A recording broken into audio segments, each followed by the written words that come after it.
What's the one joke that completely destroyed your friendship? My friends have always been obsessed with being the funniest person in the room, but I started noticing how often their humor went too far. A few months ago, we were out at a restaurant when our waitress came over. She had visible burn scars on her arms. One of my friends smirked and said, "I guess she really takes service with a burn literally." I watched the waitress's smile fade as she pretended not to hear, while the others burst out laughing. I just sat there quietly, feeling sick to my stomach, because under my sleeves I had my own scars too. It wasn't just strangers they targeted.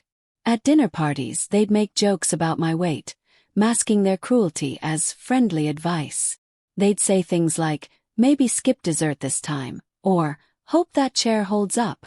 I always tried to laugh it off, but it chipped away at me. Then came my graduation party, the day I finally snapped.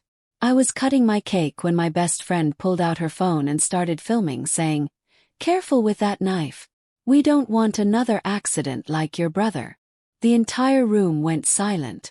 My younger brother had died in a car crash last year. She knew that. She had stood next to me at his funeral. I looked straight into her camera and said, "Speaking of accidents, how's your dad enjoying his secret family?" The silence that followed was deafening. Everyone suddenly knew what she had confessed to me in private just a week earlier, that her father had another wife and kids.